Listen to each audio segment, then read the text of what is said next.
Hello. Hello, chat. What is up? What is good? This isn't going to be like an extremely long stream because I don't know how long we... Give me 1 second. I don't know how long we're going to talk about anime, but it's going to be a stream no less. It's going to be a stream no less. But yeah, how you guys doing today? How you guys doing today, chat?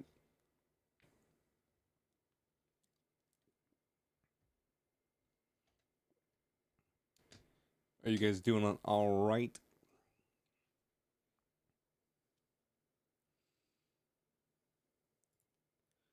Boom, boom, boom. Yeah, how you guys doing today? What's up? What's good, chat? What's good? There I am. You doing well? You kind of want to make SFM shitposts. SFM.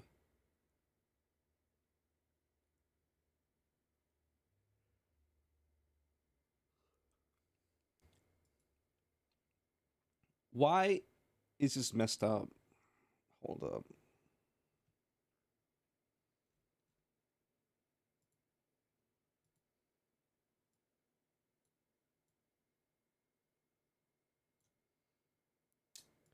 For some reason in OBS, V2 broke. Well, it didn't break. It just like, it messed up. Anyway, we need like music.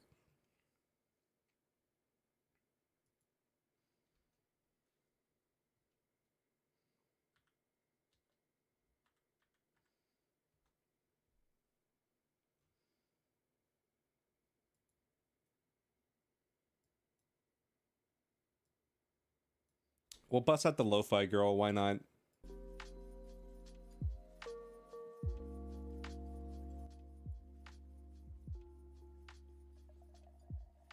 We'll bust out the lo-fi girl.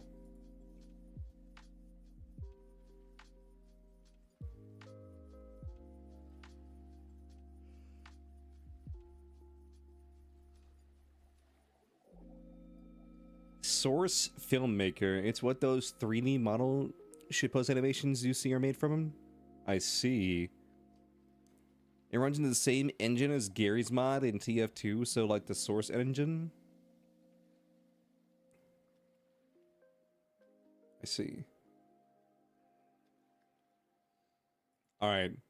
I guess let's start off with... We'll start off with like the previous season. That sounds like a good starting place. Just talking about the previous anime season. Okay. Dun dun dun. I think easily like probably one of like the best takeaways of the season. I mean, I would probably make it like the #1 anime of the previous season if it wasn't like a continuation. So like I would say maybe like the previous season, Dun Dun Dun might be #1. But for like this season, or I guess the summer season,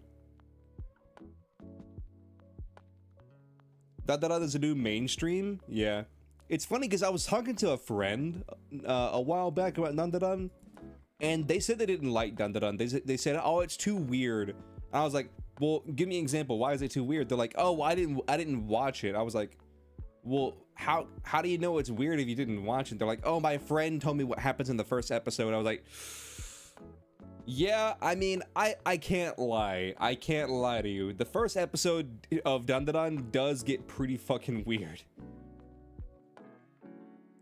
But I feel like it mellows out a little bit after the first episode. But then again, like I say that and the whole fucking show is about them trying to get a dude's balls. So, I mean, I don't know how normal or how unweird you can get with Dun Dun Dun. Alright, Dress Up Darling. Dress Up Darling, I'm gonna be honest with you, like, I love Dress Up Darling, but I feel like we need a little bit more oomph. this season. I feel like for this season we need a little bit more oomph. Then again, like, as someone who's like read all of Dress Up Darling, like the last arc is kind of controversial because Gojo basically just like gets depressed and then Marion is like, I love you. And that's basically the entire last arc.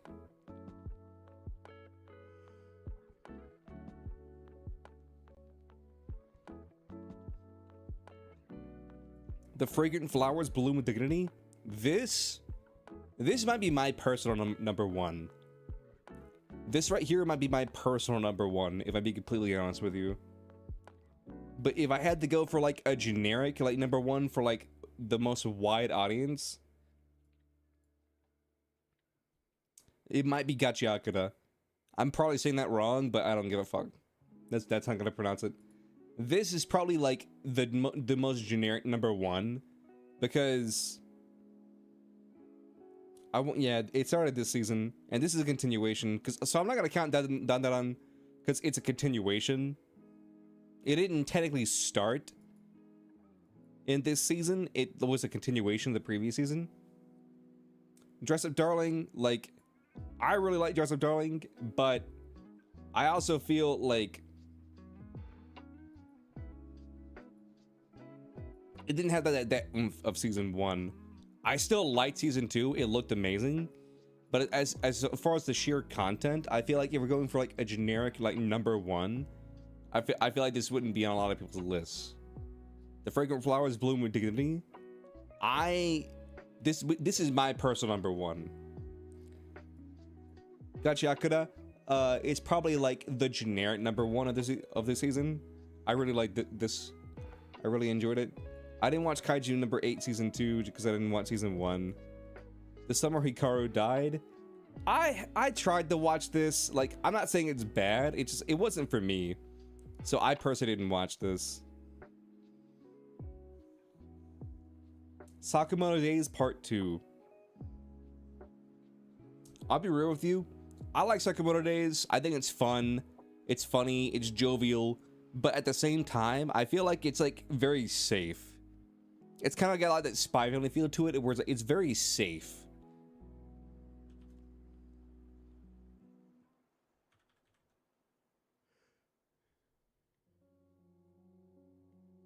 Excuse me, Chad. It's very safe. It's Sakamoto Days is like an anime of like if like a Disney executive was in the room and then you were like, explain anime to me. And I feel like Sakamoto Days is like what they would say to you.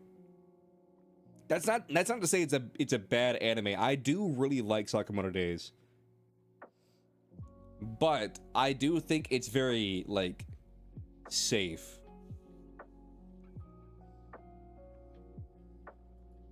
Call the Night season 2. I still need to watch this. I have season 1 and 2 now backlogged for this. I need to watch this. Rascal Does Not Dream of Santa Claus. I need to finish this as well. But I mean, it's Rascal, so like it's got to be good. You know what I'm saying? Unless the studio like completely dropped the ball. Dr. Stone. I don't like Dr. Stone. I also need to watch Grand Blue. The Secrets of the Silent Witch. This is all right.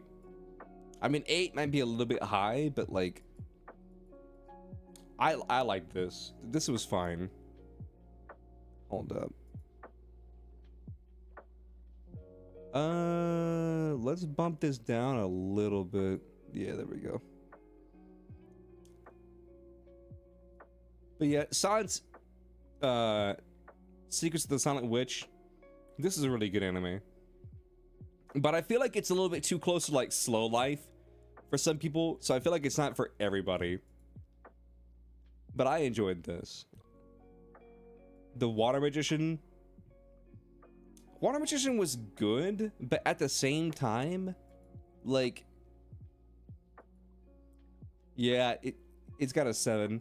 I feel like it's like a little bit too slow for people. I feel like it takes a little bit too long for the snowball to get rolling for this anime for most people, but I did like it. I was surprised how popular this anime was, because it felt like people were just gonna be like, oh, it's isekai slap, and then we're just gonna move on to the next thing. But it seemed like it actually got a decent following. the Rising of the Shield Hero season 4. I mean, it's Shield Hero. I mean, it's better than... What season was it? With the Spirit Turtle, was it season 2 or was that season 3? Listen, it's better overall than like the Spirit Turtle arc, but like at the same time, I feel like we're never gonna get like peak like OG Shield Hero ever again, because all of our problems have really been solved in this series. So I don't know.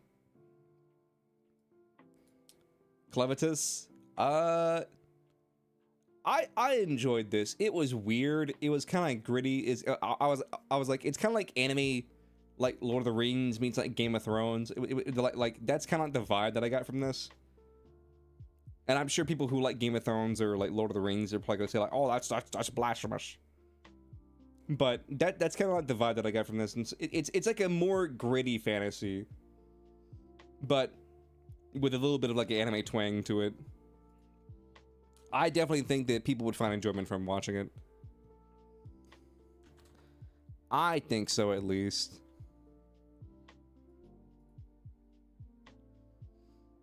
I personally think that people would find enjoy from watching it. I didn't watch this. Reincarnated Seventh Prince. I love this.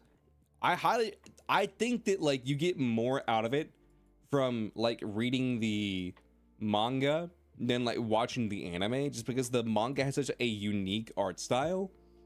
But I do think you can't go wrong with watching this. Plus, this is in and of itself is a good arc.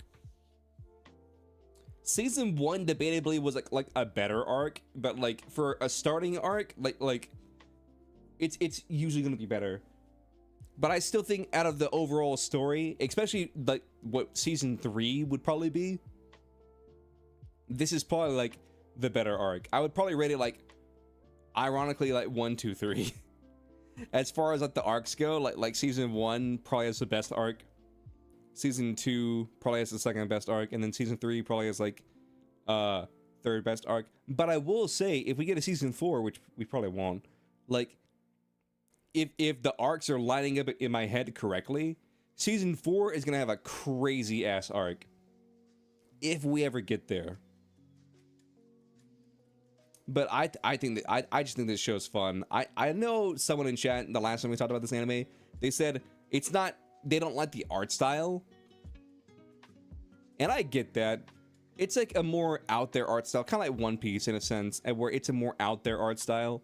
So I can definitely understand people like not being their cup of tea, if you will.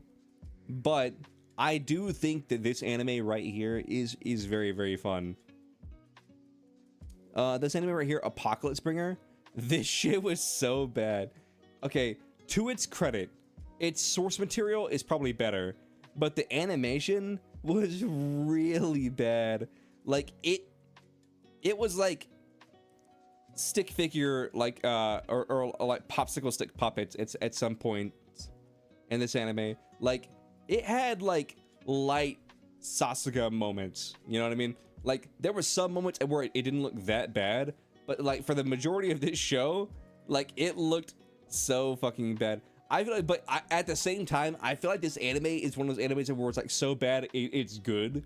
It's like a good guilty pleasure watch, because like so much like edgy dumb shit happens in this anime. It's so funny. The TLDR for this anime is guy gets reincarnated into a game that he's replayed like 1,000 times by this like elf lady. And the elf lady like is like sentient, and she knows that he's from the real world because she isekai'd into like the game world, and she's like, hey, I need you to help me beat this game, but this time for real. Dealing with the Mikotono sisters is a breeze. This anime was pretty good. I feel like if you like, this is like quintessential quintuplets. If like the main character was like kind of like a pushover Shota. Honestly, I kind of like this guy's character more than the main character or the main guy from Quince.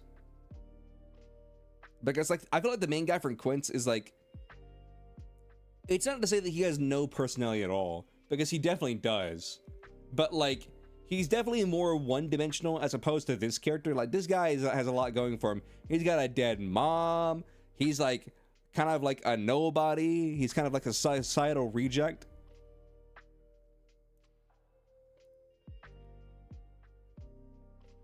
It's kind of weird how disturbing how many shows write it where a shut-in nerd dies and gets to live their life as a power fantasy in their favorite game. I mean, here's the thing. Like, if you understand Japan, then you would understand why that's a thing. Because basically, like, isekais are kind of like Japan in a nutshell. You have, like, not to say, like, I mean, isekai is a genre for a reason, is what I'm trying to say.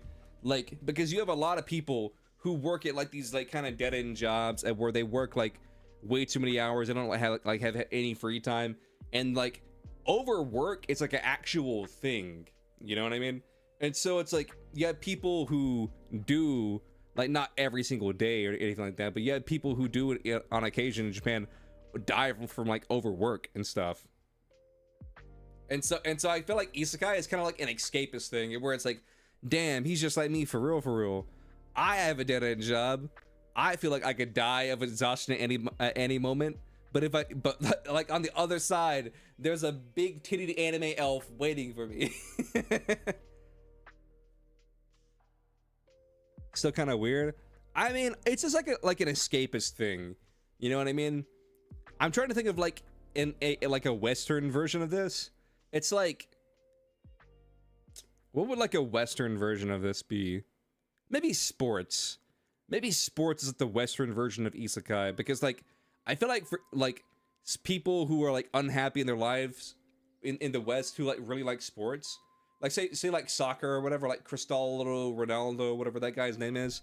I feel like people who really like soccer probably project themselves onto that guy, and they're like, damn, what if he was me? What if I is like, ooh, you're like shadow boxing in your head. You're like ooh, whiff, fall down, fake an injury, get back up, whiff, fake an injury again, get back up, whiff, fake an injury, this time for real this time, but not just kidding, I double faked, I faked myself, because the guy was nowhere near me, I kick it into the goal, it's been 3 hours, the score is 1-0, I am Cristiano Ronaldo!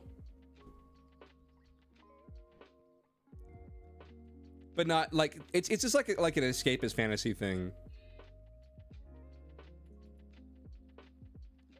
Rent a Girlfriend season 4. I didn't watch this shit. You think I watched this shit, chat? You're fucking crazy. I stopped watching Rent a Girlfriend after season 1, maybe season 2. I don't know. Whatever arc in which like they go to a hot spring, and then like the blue-haired girl introduces herself as the main guy's girlfriend, and then he tells his grandma she's crazy. That bitch is crazy. Don't listen to her. She's fucking crazy. And then for the rest of that fucking whole arc, when they're at the onsen or whatever, they're looking at her as like, oh yes, you're definitely his girlfriend. You poor thing. They did her so dirty. I just don't like this. I just don't like Rent a Girlfriend. I'm sorry. I just don't like it. Plus the manga author, like oh my god. Apparently he fell in love with Chizuru, the main girl in the middle, and what he does, also he's married by the way, like what he does is he'll take a picture around his apartment or like around his house or whatever, and he'll draw his made-up fictional character like in his house, and like he'll like go on like fictional dates with her and then draw her into the picture on the dates apparently. And I'm thinking to myself, you have a wife, what the fuck is going on? Like, dude, imagine being the wife, and then like you have the wife on one side of the bed, and then a life-size dakimakura of like the character you made on the other side, and the wife loses every night. She loses to the body pillow every single night.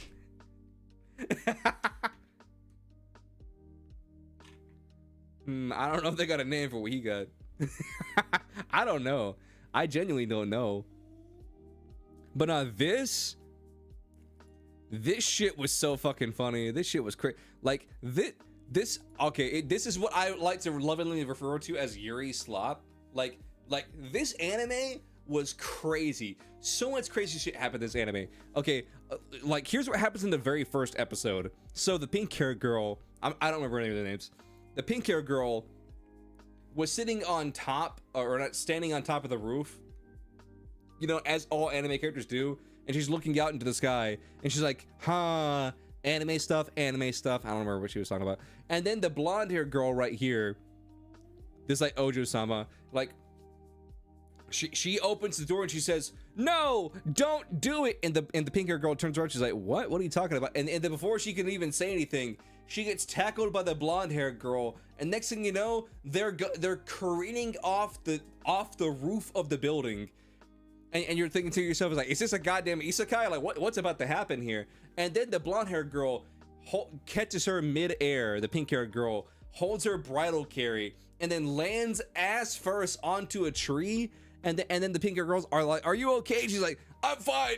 This is nothing. And then from that moment forward, the blonde hair girl like is now in love with the pink hair girl. And I'm like, what the fuck did I just watch? Like, this is the most ridiculous, most anime thing I've ever seen. I'm in. Like, this whole fucking show is ridiculous. And then, like, because you have the blonde hair girl who likes the pink hair girl, the black haired girl who likes the blonde hair girl, who pretends to like the pink hair girl to make the blonde hair girl jealous, but the blonde hair girl is too infatuated with the pink hair girl. And then the black haired girl kind of catches feelings with the pink hair girl, but like not really. Then you have like the mint hair girl who's like, she's kind of like the dumb golden retriever archetype, and where it's like she's like all heart no brain, and where like the most obvious thing will happen, like say two characters kiss in front of her, and she's like, wow, you guys are really good friends.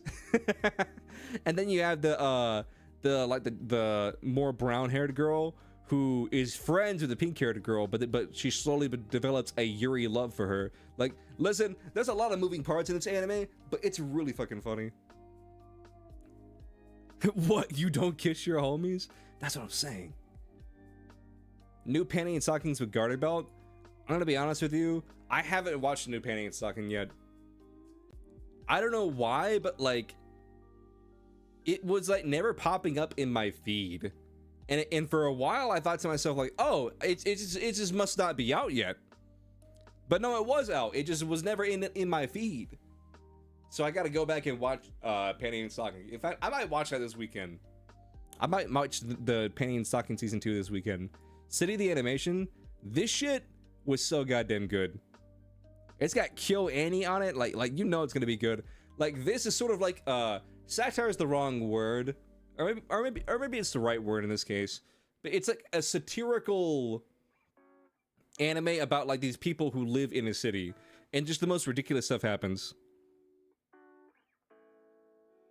You know what you do? You watch the first season? All right, homie, I got you. But yeah, like City of the Animation, it's hard to describe it for someone who's never seen it, but like, just imagine this. You live in a city, and all of the characters in the city are like characters are like actual characters in the manga who get, you know, like lightly touched upon throughout the manga. And it's like, imagine you have like a problem where it's like, okay, we're at A and we need to get to B, and then like the answer to the solution is never just go from A to B. It's go from A, jump over B, go all the way to Z, and then take a rocket ship back to B. Like this anime is ridiculous. Like, you never know what's going to happen. It's just like so out there and like funny. New Saga, I'll be honest with you, like I was watching New Saga, but then I kind of stopped watching it. It's like, from what I remember, it's not an isekai. It's one of those returner animes, and where you have like the main character who is at the end of the story. They lose like the big climactic boss battle, and then he gets sent back in time to like the beginning of the journey that we weren't there for, and then you get to see him retrace all of his steps, like when he knows everything that's gonna happen.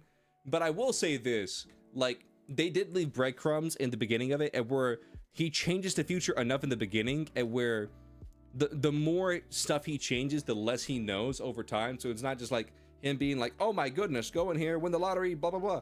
Like, so there are certain things that like that will build up over time, presumably.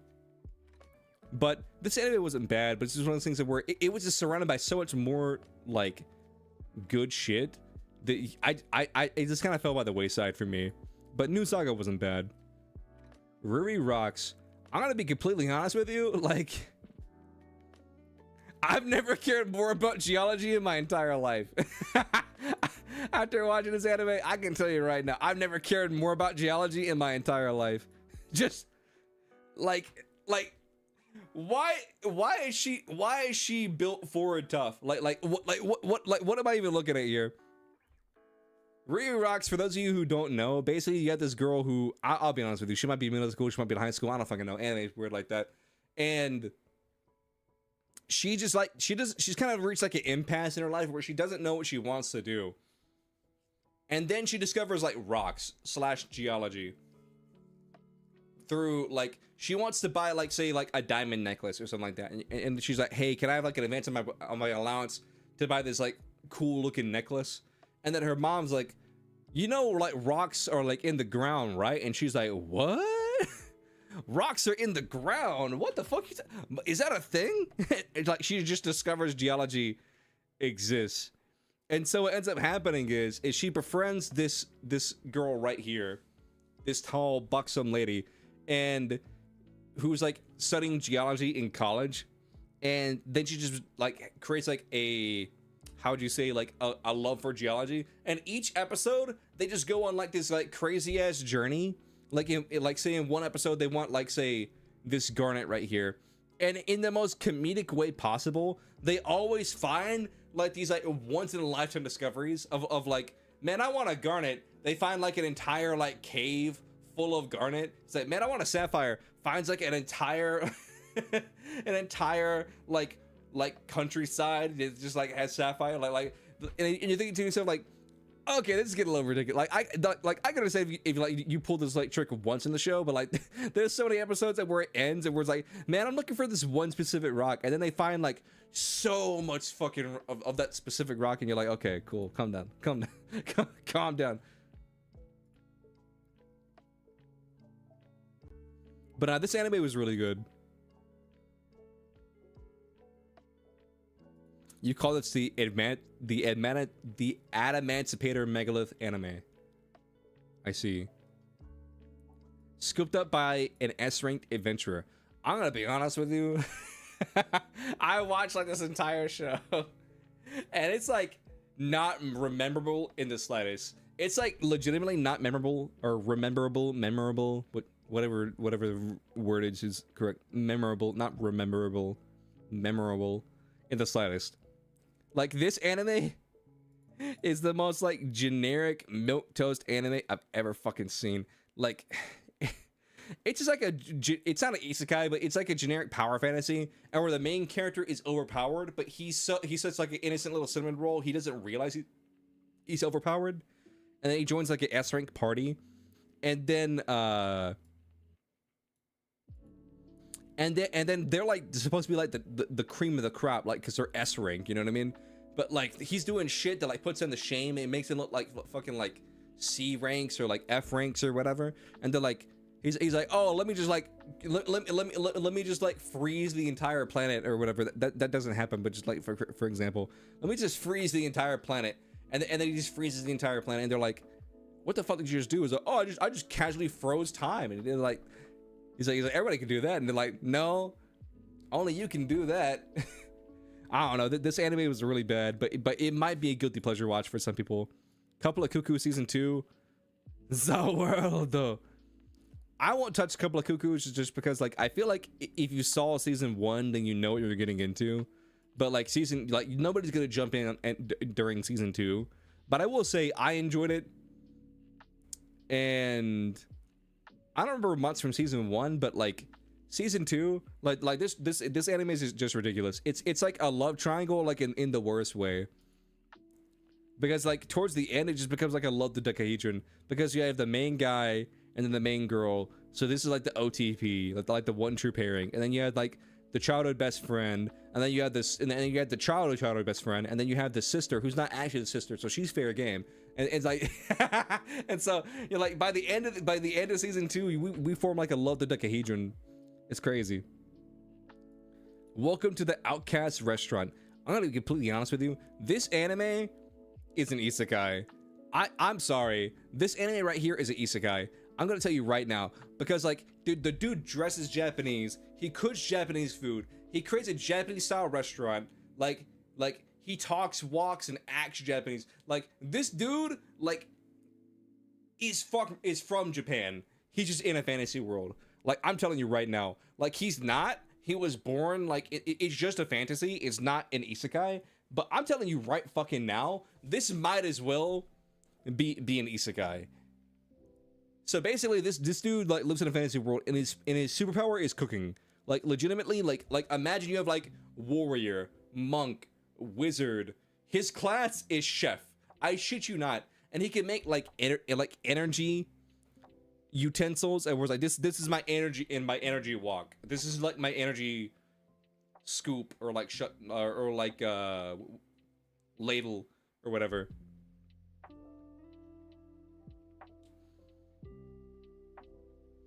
You've come to make an announcement.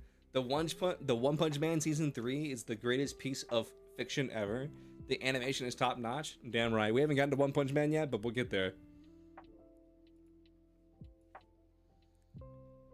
But yeah, this anime, like, it frustrates me just because, like, it's, how do I put it? It's a fucking isekai. Like, I feel like I'm being gaslit in like, cause listen, Chet, I'm doing good, Meg. I'm not one of those guys, and where like I just see a fantasy and I'm like, oh, this is an isekai. Like say Inuyasha is like technically Kagome goes to a different world, and so this is an isekai. It's like blah blah blah blah. It's like no. Listen, isekai means a very specific thing, and just because Kagome went back in time does not mean that Inuyasha is a goddamn isekai. Like, I am very strict with what is and isn't an isekai. Did you get transported to a different world? Are you from Earth, or say, and go to a different world? Or are you from a different world and come to Earth? Listen, I'm leaning in the like, I'll let people hear me out. Kobayashi's Dragon Maid is an isekai. Nah, that's just fantasy. But like this shit is a fucking isekai. You like, one thing that irks me is when you have like an author who is really bad at writing fantasy, and so they just basically make like the most generic fantasy ever, and like nothing pisses me off more than when you have like in an anime where you have like a fantasy anime, and then like out of nowhere there's just one random like country or town or city or whatever, and it's just Japantown. It's like, okay, you had all this world building, you had all this shit in the background set up, okay? You had all of this, and then you just have Japantown. Dragon Ball Daima was an isekai? Technically, no.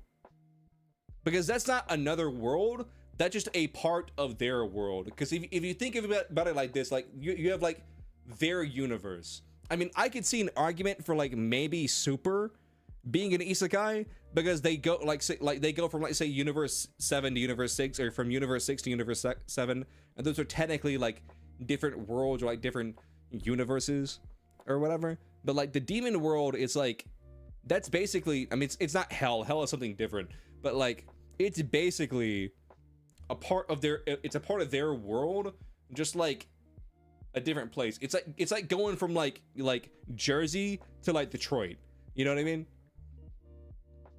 It's like, I'm from Jersey, but then I drove to Detroit. But I could see an argument for Daima being an isekai. I don't know. The entire Tournament of Power was an isekai? I mean, for Universe 6 it was, because I'm pretty sure the tournament took place in Universe 7.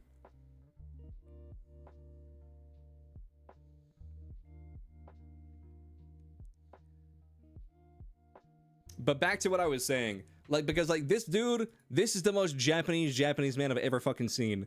Like he makes fucking fried rice. Like, everything he like tempura, fried rice, miso soup, like everything. Like look at this, and then you have all these fucking anime characters. This is a dude, by the way. It's funny because in the original sub that I watched, I think the person who was like doing the sub, the English sub, they didn't know if this character was a dude or a chick, and they didn't bother to look it up. And so they use like both male and female pronouns in the same episode, where sometimes he was a dude and sometimes he was a chick.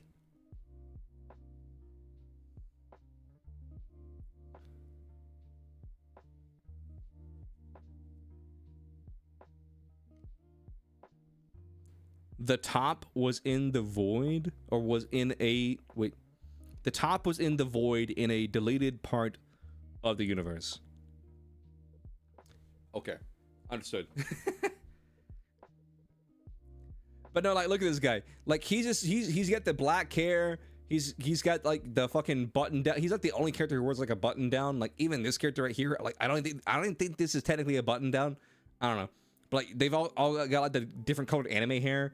And then he's just like a Japanese guy. Oh, Tournament of Power. No. Momiji, we were talking about a different tournament, like the first tournament. Not the Tournament of Power. The first one between 6 and 7. Or at least that's what I was talking about.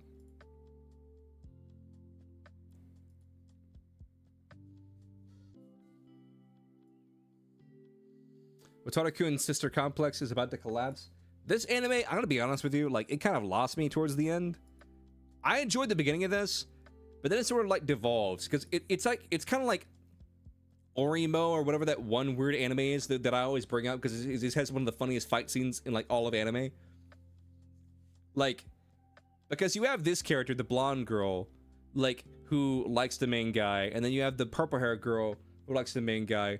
But then, like pretty early on in the show, like halfway through the runtime, like he gets with the purple hair girl, and then it turns from like a will they won't they into like the like is he gonna break up with her and get with a blonde hair girl? Like I don't know.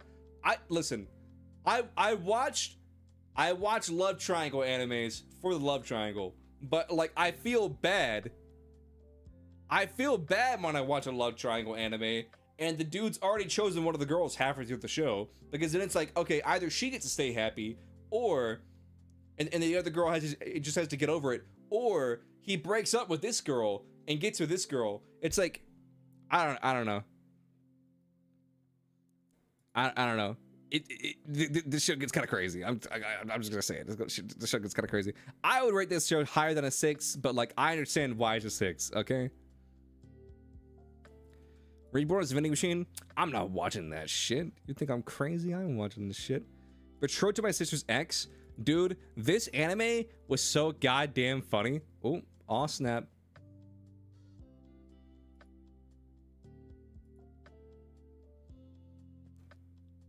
This anime was so funny because if you look closely, it may not show up on Twitch, but like this this anime, I used to make the joke with this anime right here that like the red-haired girl, she couldn't make it to any of her scenes, so they had the green screen her into all of her scenes, because every single fucking scene that she's in, she has red hair.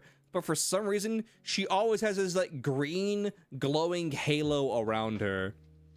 Like this one's probably like the best example, because if you look like at the edge here, like she's just like glowing green. I'm like, why? Why is she always glowing green? Her hair is fucking red. Like I've never seen somebody with red or like ginger hair, and when the light hits their hair, it turns green. I don't understand. Like she legitimately looks like she was green screened into into the entire show. Like imagine she's a real actor for a second.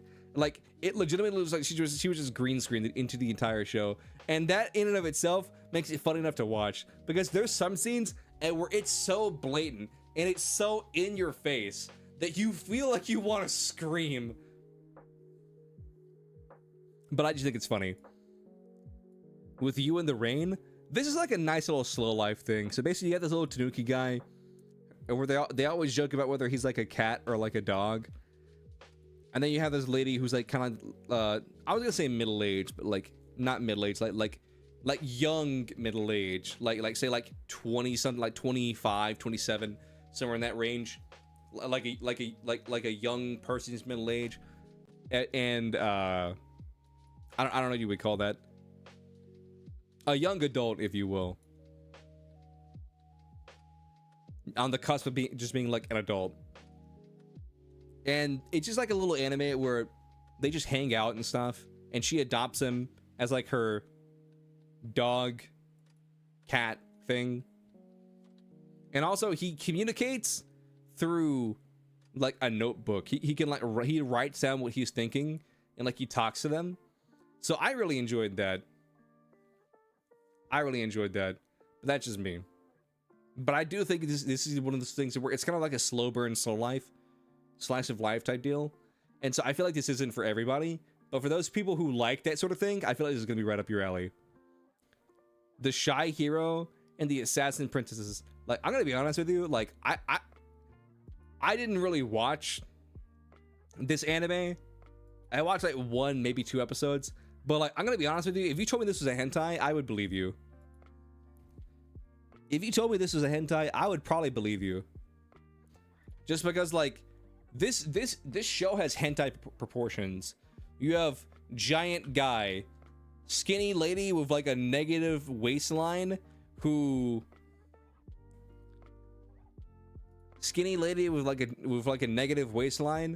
like how do you put it, who like has giant breasts. And then you have like a more like regular proportion lady who still has a giant breast, and then a lolly. Like if you told me this was a hentai, I would believe you. Like I don't know. Like the entire show is just about like them trying to kill this guy. So you have the lolly in the middle, who she's actually like a demon or whatever, and she's been sent to kill the guy. And then you got the blue lady, who is an assassin, and she's been sent to kill the guy. And then you have debatably the most normal person out of all of them, the blonde-haired lady, who's like a dominatrix, and her whole thing is like she's like tired of like domineering like the regular guys that she like doms for.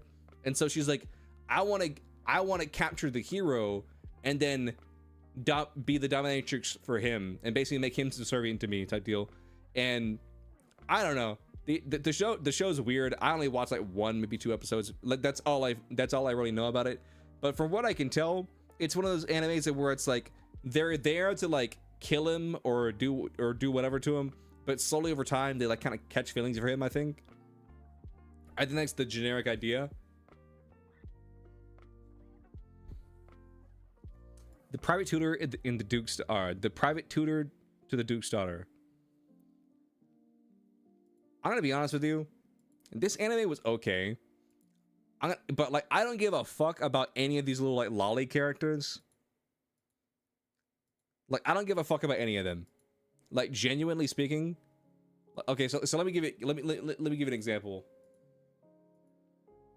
You have this one, this one, this one. This is a different red-haired girl, and this one, and then this one.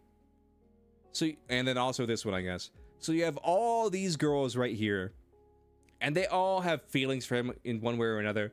Like, this girl is like the younger sister of like the red-haired girl. And so you have the main guy, and then you have the red-haired girl right here. And they're like the engaged, sort of, like, because it's one of those things where she like she's like a tsundere. So she says they're engaged. And then like the brown haired guy, like the main guy, he's like, I was like, we're not actually engaged. And then she's like, what the fuck did you just say? And then he's like, oh yes, like whatever. So she's like the fiery redheaded tsundere. And I'm gonna be honest with you, all the scenes they're together in, like the main guy and the red haired girl, are like so fucking funny and so cute, to the point of where I'm just like, I really wish that like that's just what the show is about. Because when the show starts, you find out that like her and him, the red hair girl and then the main guy have known each other for years, and they both graduated from the Magic Academy, and they're basically like kind of young-ish adults, and we're like you could think of them as like college graduates, if you will. and they have like all this history, and every time there's a flashback between these two, I'm like, dude, these two have such good chemistry. Why is the show not just about like these two characters? And then you have this girl who's like the main girl. I don't care about her. This girl who's like whole personality trait is like that she's just like the maid to this girl. And then there's this girl who's the older sister to this girl, and then you have this girl who's the adoptive older sister, or maybe she was the adoptive younger sister. I don't know, but she's the adoptive sister of the main guy. And then you have this girl who, I'm gonna be honest with you, I don't even remember who the hell this girl is. And then you have this red-haired girl who's the younger sister to this red-haired girl. But I don't know. The show wasn't bad, but like it's one of those things where like there's like a joke for it, but I can't remember what the joke is called. And where like when the main character is like kind of boring, and then like the wall. That's the perfect example. The Wall, with that one space show that Justin Roiland made, Solar Opposites, and where it's like solar opposites, at where nobody gives a fuck about solar opposites, but everybody tunes in for like the one episode a season, and where we get like the Wall episode. Like that's what this is like, and where this show is solar opposites, but any scene between the red-haired girl, the red-haired tsundere, and the main guy is like the Wall. For those of you who know, you know. Twilight Bound, I'm gonna be honest with you, I've never watched Twilight Bound. Ugly Mug, this shit was so bad. Like, this shit was so bad. Like, I feel like it has to be satire. Like, this shit was so goddamn bad. Like, I feel like it has to be satire. Like, it was, like, I can't even say this is like a guilty pleasure watch. Like, here's how bad the show is. If you turn this anime into a drinking game, you'd probably die. You'd probably die of alcohol poisoning. Like, that's how bad this shit was. So I can't say I recommend it, but if you like really bad anime, you probably like this. The tethers these days are crazy. I didn't finish this. I stopped around like maybe like the 6 or 8 episode mark. But I did enjoy this. It was very goofy, very wacky, very zany. And if you're into like kind of like ridiculous, like over the top, like humor, then you probably like this. But I personally didn't finish it. Cultural exchange with a game center girl. This anime, I like it, but it's like really weird. It's one of those animes that were like, if you try to describe the plot to somebody, they would like probably put you on a list, like, because the show revolves around the main guy who works at a game center, and then you have I'll just use this. You have this girl who's like the main girl, this girl who's a sister to like the main guy, this girl who I forget if she was the cousin or if she just like refers to him as cousin from like their hometown or something like that. This girl who's like a gamer who I think she low-key has feelings for the main guy, but she also like views him as a rival because he beats her in like fighting games, and she keeps training to like beat her in fighting game or beat him in fighting games. And so it's one of those things that was like rival turn lover type deal. And this girl, they kind of just threw her in at the end. I mean, same with this girl, but like the blue-haired girl, they kind of just threw her in at the end, and they were like, we need like the preppy girl. And so the blue-haired girl, like, she has no connection to like any of the characters really, besides just being like the class president sort of deal. And that's kind of like her whole connection to this group, is that we're like these 4 girls, the red, blue, yellow, and black haired girl right here. They're all like, they all go to the same school, and some of them are in the same class. Like, I think these 3 are in the same class. I think the red haired girl is actually in a different class. They may be in the same, they may all be in the same class, but they're all in the same grade. But I don't know. I enjoyed it. It was fun. It was goofy. It was wacky. But there were some scenes that were like it's because it's like this guy, like, I'm pretty sure he's either a college student or he's like a very like high up like high school student, like maybe like senior year of high school or whatever. And this girl, I'll just be generous and say middle school. And like there were several moments and where like, the mother's like, oh my goodness, so when's the wedding? And it's like what? And the dad's like, so will you protect my daughter? I'm like, what the fuck is going on? But if you ignore all that shit, the show's funny. Like, I don't know. This show just gets kind of weird sometimes. And Anytime the show's not shipping these two characters, it's fine. But anytime the show that like tries to normalize and ship these two characters, I'm like, this is weird. See you tomorrow at the food court. I'm gonna be honest with you. I mean, it was like funny, but like I didn't personally watch it. April Showers Bring May Flowers. April Showers Bring May Flowers. I watched. I finished it. I watched all of this, but it's kind of like Skip and Loafer for me, and where it's like a worse Skip and Loafer, and where I feel like I don't know which came out first, Skip and Loafer or April Showers Bring May Flowers, but I will say this: I feel like one of them copied the other's homework to like varying degrees of success, because I personally think Skip and Loafer is like way better than this show, but that's not to say that this show is bad. I just think that like if you like Skip and Loafer, you'll like this, but you'll probably like Skip and Loafer more than you like this. So if you like Skip and Loafer, check this out. If you didn't like Skip and Loafer, you're definitely not gonna like this. Solo Camping for Two. I watched about 13 or 14 episodes of this and then I dropped it. I didn't realize it was 24 episodes. Like it's one of those shows where I'm like, okay, I can commit 12 episodes. But like the second I found out it was 24, I dropped it. I was like, nope, this is not a 24 episode show for me, at least. Like, because you have like guy, I'm gonna say like he's 38. We'll just say he's 38. Like he's like his mid to late 30s, and you have this girl who's like a college girl. So let's just be generous and say that she's 23 and he's like, say 38 or 35, and there's just like, I know the age gap already is just like too much for some people, but it's like they have nothing in common, like. But every time they hang out, the show tries to be like, oh my goodness, what they have is so special. I'm like, all they have is camping. What the fuck are you talking about? It's like they have so much in common. They have nothing in common. He's an old guy whose only personality trait is that he likes camping and he enjoys a good beer and good food. And he also likes to be alone. And her personality trait is that she's bad at camping and he teaches her how to camp. Like what? What? It's like one of those shows and where like there's two characters and they're like the OTP but like the other like the two side characters would be like way better for the main character. You know what I mean?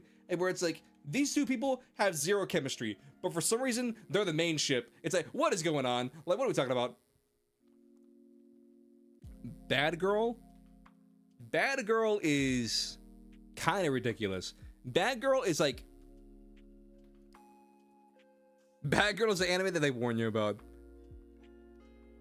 It's like, it's just Yuri Slob. I'm not even gonna bother explaining it. It's just Yuri Slob. Like all the girls like the main girl, and the main girl likes all the girls. It's just one of those animes. If you like it, you like it. If you don't, you don't. Arknights, I didn't watch this. I dropped this after one episode because I just didn't like it. Hell Teacher. It's just a classic anime getting like a 2025, re-release, remaster, remake, whatever you want to call it. If you like old anime, you'll like this, and if you don't like old anime, you won't like this, because like it's very dated in a certain sense, but it's still good. Also, Inhumans, I didn't watch this. I didn't watch this. I watched like 2 episodes of this. I didn't really like it. It's like worse Food Wars, in my opinion. Turkey, Time to Strike. I'm gonna be honest with you. Like this anime, I didn't know what it was, but the second I found out what it was, I was like, what the fuck am I watching? It's an anime about a bunch of, like, we'll just say they're high school girls. A bunch of high school girls in a bowling club, and they get isekai to feudal Japan. Like, what the fuck? Like, what are we even talking about? It was just a little bit too out there for me. I mean, not as out there as like vending machine isekai, but like, well, actually, like it's not. Well, it's not technically an isekai. It's like a time travel story because they time travel back to feudal Japan. This was like, I'm pretty sure this is one of those like animes that was like kind of like a picture book or whatever, and we're like, it's just like a moving slideshow. I didn't watch this. I didn't watch this. I didn't watch this.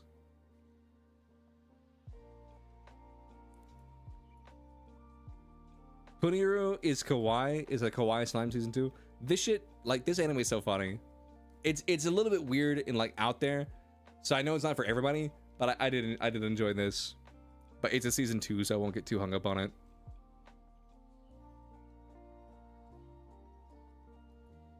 Okay, finally jumping over to what we came here for. Season fall 2025. A Star Brighter Than the Sun. I'm gonna be honest with you, I'm not watching this. I watched the first episode, I was like, eh. So I kind of passed on it. One Punch Man season 3. I'm watching it because it's One Punch Man, but as we all know, it's got a fair bit of issues, okay? As we all know, it's got its own fair bit of issues that we're just not gonna talk about. Like, we're all watching it because it's One Punch Man, but if it wasn't One Punch Man, none of us would be watching it. So let's just let's just all be honest with ourselves. So I am watching it, but I mean, as you can see, it has a 5.9. So it's not exactly what people were waiting for, or what people were hoping for, but it's One Punch Man, so it gets at least a little bit of a pass. Spy Family season 3. You know what's crazy? One Punch Man season 1 came out, and there was a huge gap, and then there was season 2. Then there's like an even bigger gap, and then now we're in season 3. Spy Family has had 3 seasons, and the time it took One Punch Man to like Spy Family has had 3 seasons, and the time it took One Punch Man to go from season 2, have a huge gap, and then season 3. That's crazy. Spy Family had 3 seasons in the gap between season 2 and season 3. That's kind of crazy to think about. My Hero, I mean, let's be real. If you like My Hero, you're gonna watch it. If you don't like My Hero, I can't change your opinion on it. It's My Hero. I haven't gotten that far into it yet. I watched the episode 0, and then I kind of just like forgot about it, and I'm like 5 episodes behind now. Let's find out. How many episodes behind am I on My Hero?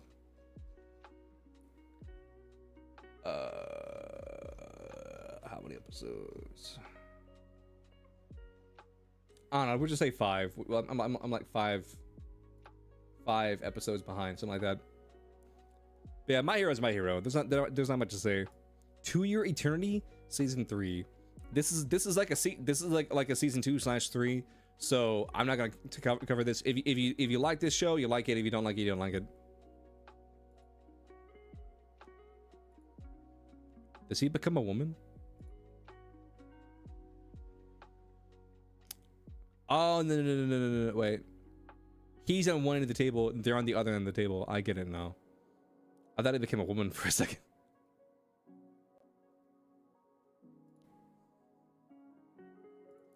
This anime right here, may I ask you for one final thing? This anime is so funny. Okay, so it's kind of like at the framing of like an otome isekai, but it's not an otome isekai. It's just a fantasy setting of where you have like this princess lady who's like, she's not a princess, but for lack of a better term, we'll just call her a princess. So you got this anime lady and she's a princess, and her whole gimmick, like her whole shtick, is that like she's very violent and she loves to fight and punch people. And then you have this girl in the background, this pink-haired girl, and she is like evil. May I ask you for one final thing? Is it literally peak? Yeah, it's so good. It's so fucking good. And so like she's like evil or whatever. She's a duchess. Yeah. I couldn't remember if she was a duchess or like one tier like below that. So I'm just like, it would just call like her like a princess. Then like that like covers all the bases.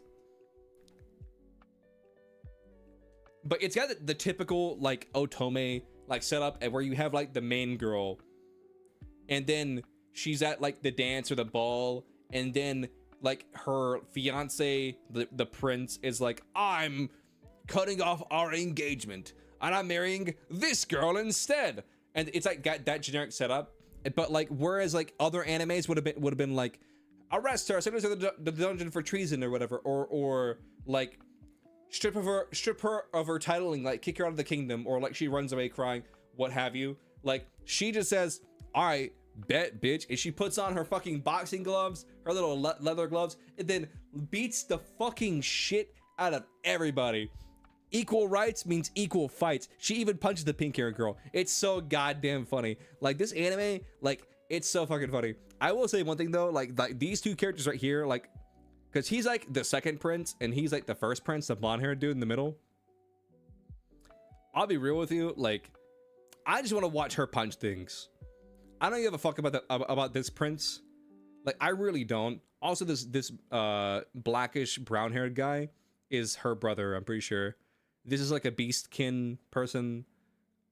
This is just like a guy who like serves this guy who knows this girl. It's, I don't know, but it seems like the main antagonist is like the main girl, and that's not really spoilers because like they kind of like lean in early on that like something's up with her. The pink haired girl, she's got like some sort of like weird power where like she can like pseudo control people essentially, and so like she's the main antagonist, but like the main characters don't know that yet.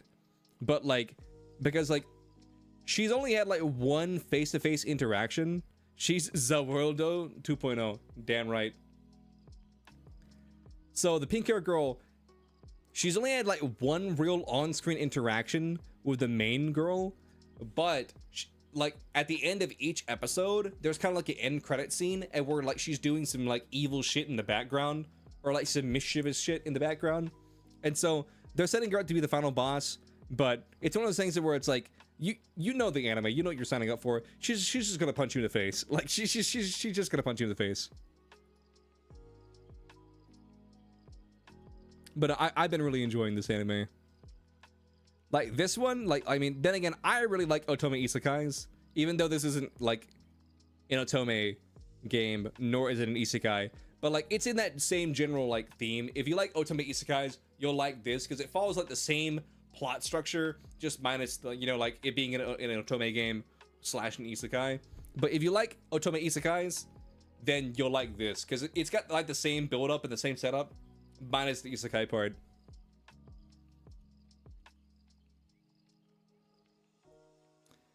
My status as an assassin obviously exceeds the heroes. This shit just like isekai slot. I'm gonna be honest with you, like this shit's like so generic and so bad. But I've been enjoying watching it just like it's just like it's a generic like revenge story because it's one of those settings where the main character gets isekai'd, but he gets isekai'd along with his class. Hi Leo, ooh, anime review. How are you? I'm doing good. How you doing? So it's one of those stories like where it's like the generic revenge plot. Guy gets isekai'd with his class, like. His class gets turned against. It's you know what I thought about? It's basically just Arifureta. This anime is basically just Arifureta. So like varying degrees of success. It's just Arifureta. Because like you have this guy, and then you have the mentor, and then you have like the generic anime waifu, and then you have these people in the background who just showed up in the most recent episode.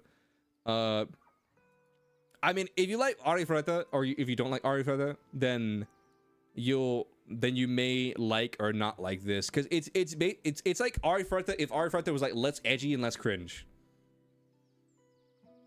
That's the best way for me to describe this anime. My friend's little sister has it out for me. How do I describe this anime? This anime it's definitely weird. So you have, this is like the younger sister's friend. And she obviously has like the hots or whatever for the main MC. Then you have this girl who's like the icy, you know, like princess, if you will.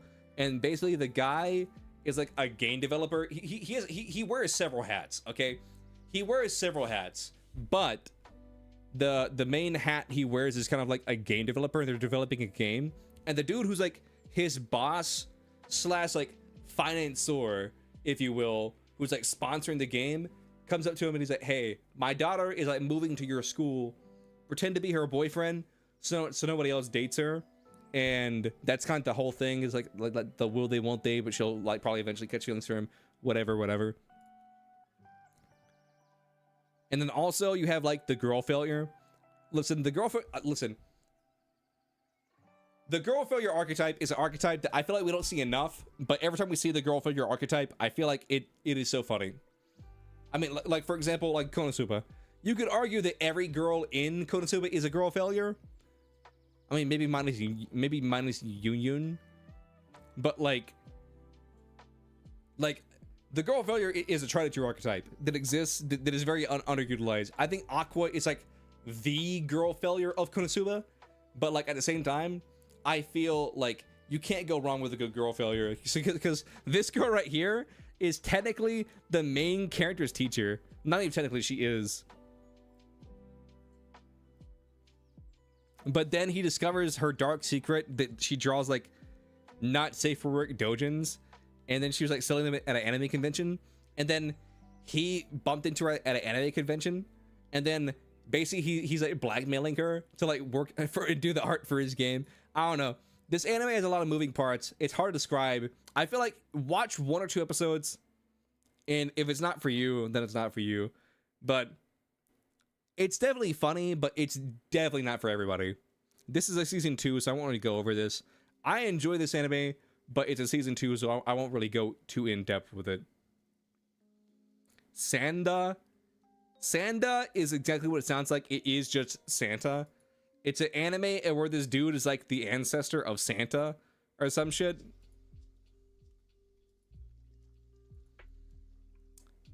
How do I describe Sanda? Okay, so I really only watched the first episode. It wasn't for me. The art style was weird. The concept was weird. So I didn't really watch it. But basically, you have this little blonde-haired, little like Shota looking guy. And he is like the ancestor, or like he's like related to Santa Claus. And if I remember the plot correctly, the black-haired kid kills the blonde-haired kid, and then he's like, "Oh, your name is Sanda, so that means you're related to Santa because it sounds alike." Like, I forget his exact, you know, fucking like big brain Detective Conan big brain reasoning, but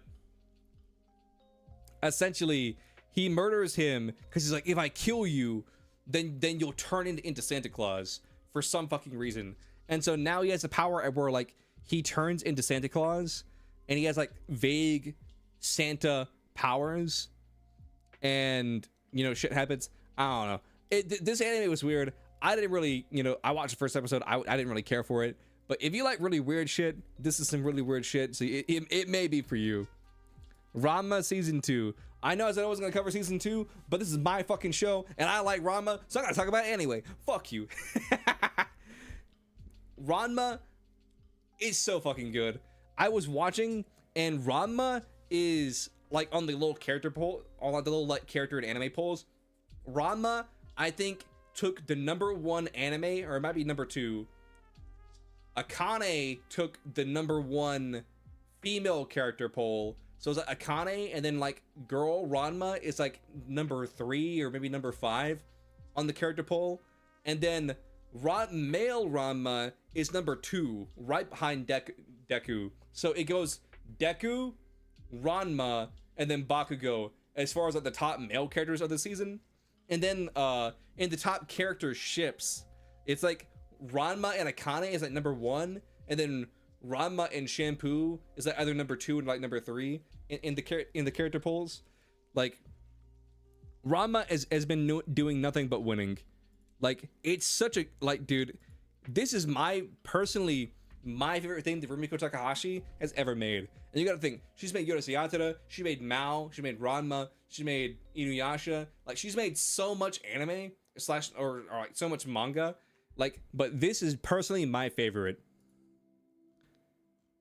Like, a funny story, it's like I actually ran into somebody at a bookstore the other day, and we were talking about anime and manga and stuff like that, because there was this one obscure manga that I liked that I didn't think anybody else liked, and then he specifically was looking for it, and then I was like, oh my god, you like that? I like that. And then we started talking, and then eventually I brought up like Ranma, and he's like, I've never actually seen Ranma. I was like, dude, it's so good, you gotta watch it. I was like, one thing you may not, if you don't know Ranma, you probably know Inuyasha, because everybody knows Inuyasha, or at least I personally feel like everybody knows Inuyasha. But then again, it's been like 20 years since Inuyasha ended, which is crazy to think about. So I then found out that this guy apparently was born like either the same year or the year after Inuyasha originally ended. And I was like, oh yeah, you probably don't know Inuyasha, but like in my head, Inuyasha is kind of like one of like the animes that like everybody knows about. Like I feel like everybody knows Inuyasha, everybody knows Death Note, everybody knows Fullmetal Alchemist. Like it's just one of those animes that like I feel like everybody's either watched it or at least knows what it is. You feel me? Maybe Inuyasha just kind of fell off a little bit over the years, but 3 years since it ended because of the sequel. Well, I'm not counting the sequel because the sequel is like, it's its own thing, you know? Because here's the thing. I feel like most anime fans have watched Inuyasha or know what Inuyasha is, but I feel like you can't say the same thing about this Inuyasha like revival series or like sequel series or whatever you want to call it.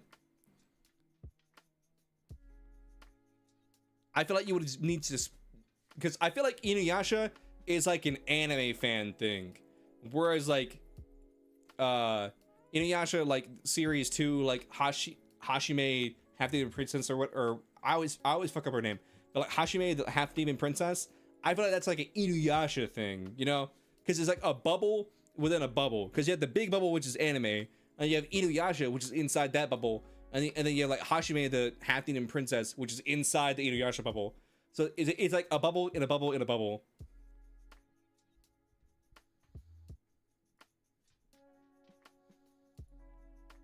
Plus, Ruiko Takahashi, from my understanding, wasn't really involved in like the Hashime or it's either Hashime or Hashihime Half Demon Princess.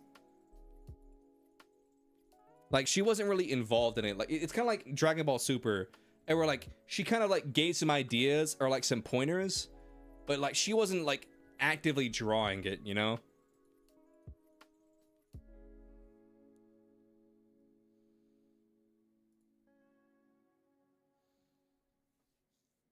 But no, Ranma, I love Ranma. I recommend Ranma to anybody. I feel like anybody can get into Ranma. I mean, I don't think Ranma is for everybody, but I feel like anybody can get into Ranma. Ranma is just so fucking good. Ranma is so funny. Dust Beyond the End of the World. I'm not currently watching this. Like basically, the anime is about this dude and this girl. So you have the main guy and then the main girl, and then dude gets stabbed, gets put in a Futurama like cryo chamber, wakes up like 3,000 years later. It's now the apocalypse, like at the end of the world, and he's like one of the last humans alive, and his girlfriend is now an android robot thing, and it's just like one of those stories that were like a post-apocalyptic type of anime.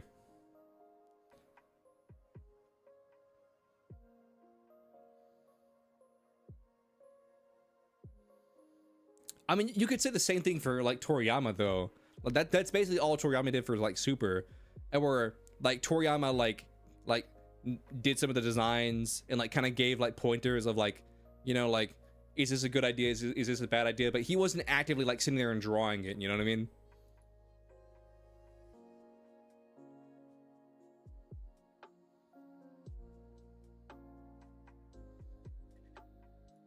A wild last boss appeared.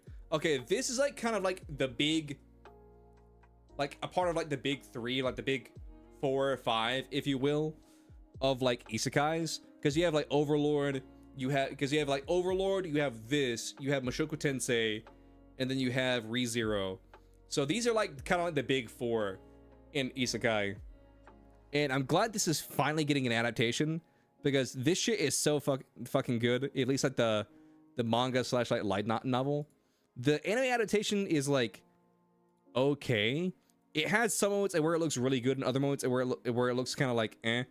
But essentially, you have this dude who has this character who's like a black winged angel, and him and his friends used to play this this game. So it's kind of like Overlord in that sense, and we're like, it's based off of like a game world, but Overlord isn't based off of a game world. All of the mechanics are based off of a game world, but then it takes place in a different world. But that's besides the point. But it's kind of like Overlord in the sense that we're like, this takes place like in a game world, and he gets isekai'd into the game world, but like 300 years or 200 years or something like that into the future, after him and his friends like basically had like this like ERP like boss battle, and where he was the final boss, and so he was the final boss, and then like all of his friends were like the heroes trying to defeat him. Like he basically was ERPing against like the demon lord, and after he dies, he's like, damn, that sure was a good battle. And then he gets a notification. He's like, would you like to continue? And he's like, oh, is this like a new update or whatever? He clicks on it. Then he wakes up, gets isekai'd into the game world that he was originally from.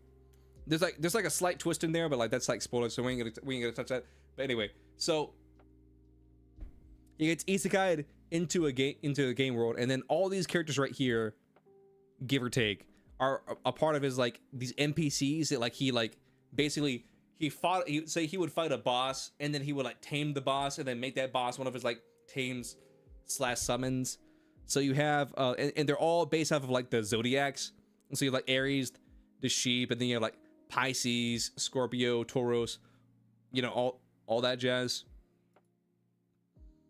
And it's actually really damn good. Like I don't know how to describe this story without like getting into spoilers, but it's one of those stories at where you think you know who the final boss is, you know, but then as the story progresses, you realize, you know, maybe our enemies are our allies, and our allies are our enemies, and you know, it's kind of like one of those type of stories.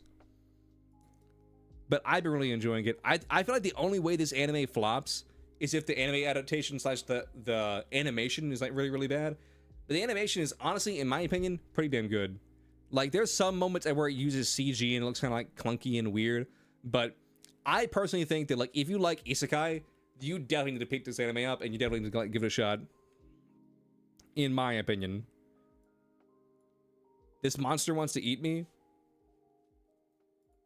I watched the first episode of this, but it wasn't. It didn't really do much for me. Like basically, this girl is like a monster, and this girl in the middle, for some reason, attracts monsters, and so basically, like the blue-haired girl protects the blonde-haired girl from other monsters who want to eat her, and then the blue-haired girl is also a monster who wants to eat her.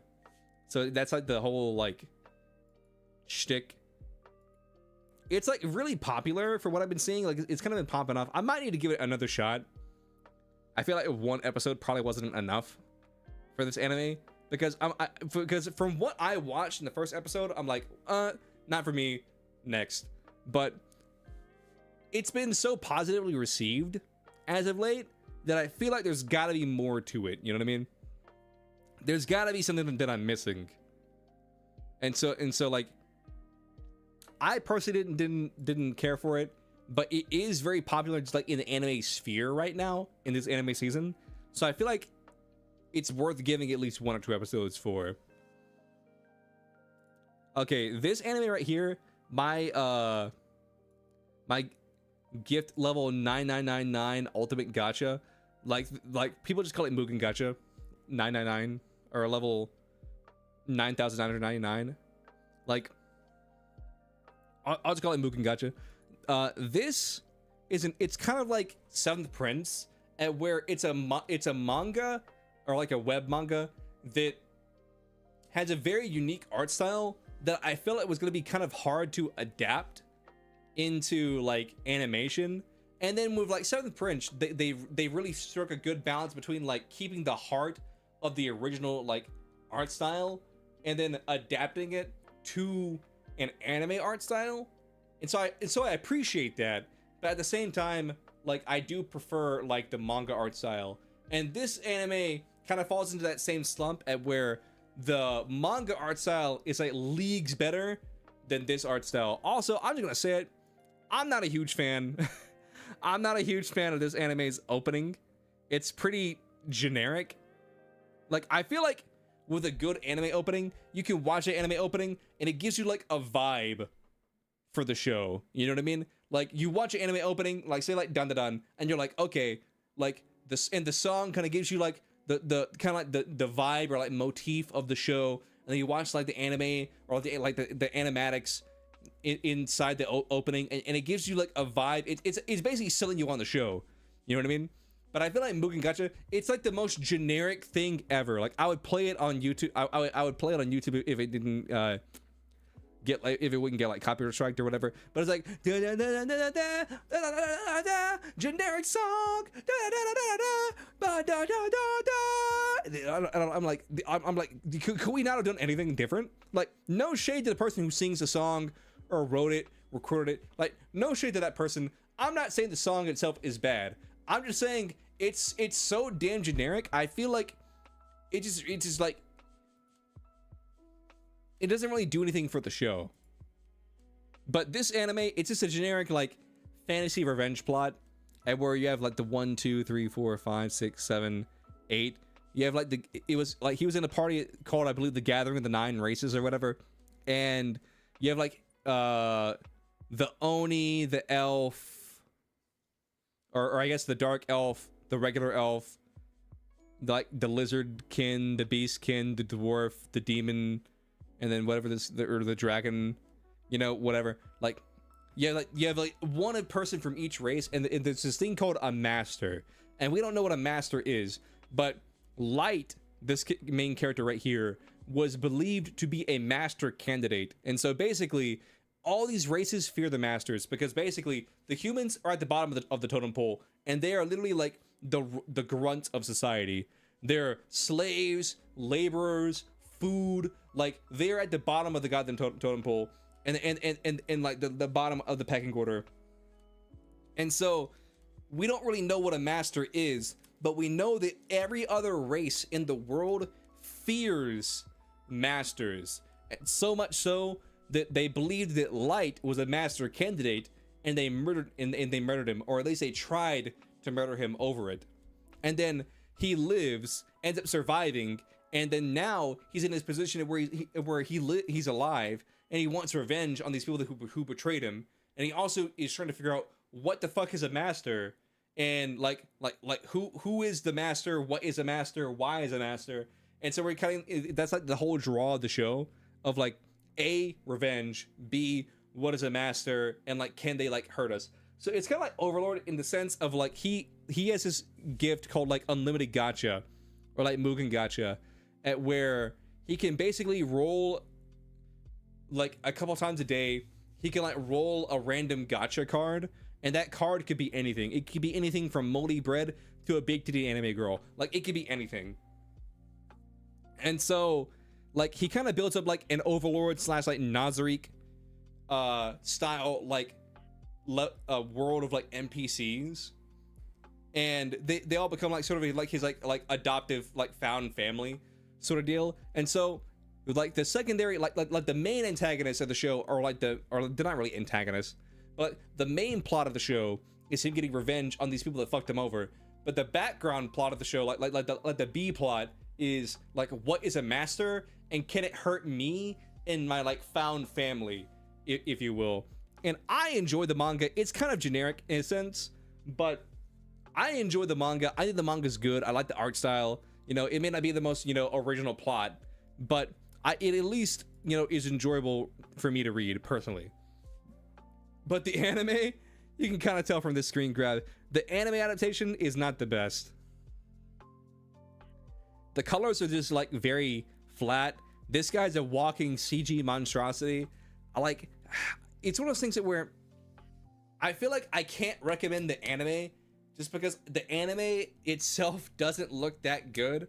So like maybe watch the first episode, and if like the plot is like interesting to you, maybe drop the anime and move over to the manga, or vice versa. Watch or read the manga, and if you really like the manga, then jump over to the anime. You know, just like to, I guess, see it, if you will. But this isn't like the best anime adaptation. Let this grieving soul retire. Core 2. Okay, so this is Core 2. So this is technically a part of the same season because it's a core and not like a season, if you will. I'll just say this is technically a season 2, so I won't go too in depth with it, but it is funny. It's kind of like a satirical, you know, kind of like got like Overlord, Innocent Shadow humor in a sense, but like dialed up to like say like an 11. Maybe not as dialed up as say Innocent Shadow. It doesn't have that sharp, quick-witted humor the Eminence and Shadow does, but it does have sort of like it's somewhere between like Eminence and Shadow and Overlord, like somewhere like say that Eminence and Shadow and Overlord are the cookies. This show would be like the cream. It's somewhere between those two shows, and it succeeds and fails to varying degrees. But if you saw season 1, you like it. If you didn't see season 1, then you're probably gonna skip this anyway. Hero without a class. Who even needs skills? This anime? I'm gonna be honest with you. This anime is so generic. I'm sorry to anybody who likes this anime. TLDR, in this world, it's just a generic fantasy. And then on like, say, I don't know, like their 15th birthday, something like that, 12th birthday, 8th birthday, like kids get this like skill or this special ability from the goddess, and it can like be anything, like say like a farming skill, a swordsmanship skill, like a sniper skill, whatever. And then the main character, he gets no skill, but I think it's one of those things where because he's skillless, or maybe his skill is having no skill, and because he has no skill, he can copy other skills. It's kind of like one of those things where even though he has no skill or no class, like he can copy other people's classes. Like his mother is like the sword god or whatever the hell her title is, and he's able to like copy her like class exclusive abilities of like say like a divine strike or like a quick slash or something or like whatever. And so it's kind of like one of those animes where everybody underestimates him and like treats him bad because he has no skill, but he's like secretly overpowered. I don't know, it's just like a generic, you know, anime fantasy. And then you have this girl who's kind of like, she's kind of a bastard. Like I don't know how to describe her character. Like she doesn't give a fuck about him or like people in general, but if she can like make money off you or like get success from like mooching off you, then she will 100% do that. That's kind of like her whole personality trait. Like so she's kind of just like a bastard. And then you have the red-haired girl who, she's not quite a tsundere, but she's like a tsundere light. I don't know if there's like a word for that, for like for like a light tsundere or whatever, but it's one of those things that we're like she is, they're like rivals, if you will, because she gets like a sword skill, he has no skills, and then he beats her in a sword match, and then now like she's training to beat him, you know, type deal. It's one of those type of animes. It's very generic.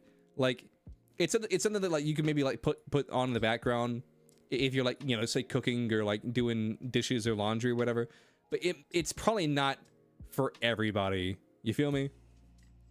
My Awkward Senpai, I gotta be honest with you, this shit was generic as fuck. I didn't watch more than one episode. Ramune Bottle, I didn't watch more than one episode of this. Past the Monster Meat Milady. This is sort of like in the same vein of like, if you like sort of like otome isekais, then you'll like this. I'm 99% sure it's not an isekai. In fact, I think I'm 100% certain it's not an isekai. She's just like a lady who likes eating monster meat, and then this guy likes hunting monsters, and so that's like their relationship, and where she's weird by society standards, and then he's weird by society standards, and they just like kind of like, we're kind of like meant for each other type of deal. The banished court magician becomes the strongest. It's, I don't know, this is just generic fantasy stuff. Like I can't really recommend it or not recommend it. If you like sort of like more generic fantasy type animes, then you'll like this, but if it's not your type of cup of tea, then you probably won't like this. Gintama, it's Gintama. A gatherer's adventure in isekai. I enjoy this. I think it's very quirky.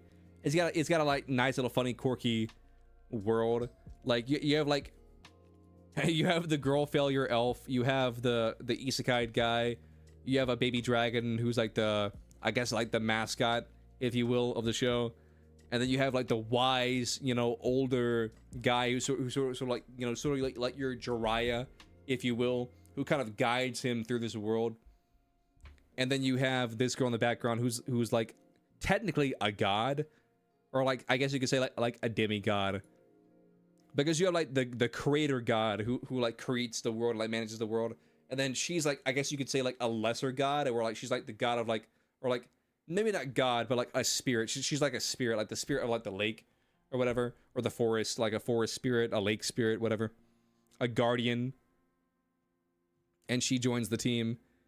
She's actually like she's actually like a Pegasus, but she takes like human form. I don't know. She's funny. I've read the manga for this. I enjoy it, but it is sort of like a generic-ish isekai.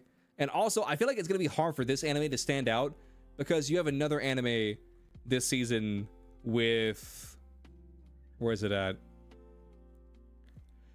With Campfire Cooking in Another World, where I feel like these two isekais, they sort of have like they're not the exact same, but I feel like they have enough of an overlapping plot, and where I feel like people are more likely to choose one or the other and not watch both.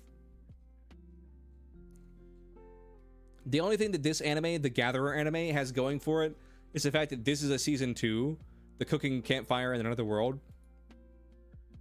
This is a season 2, so I feel like people are less likely to watch all of season 1 and then watch season 2 than they are to just like watch, you know, this one season. In my opinion, at least. Yano-kun's Ordinary Days.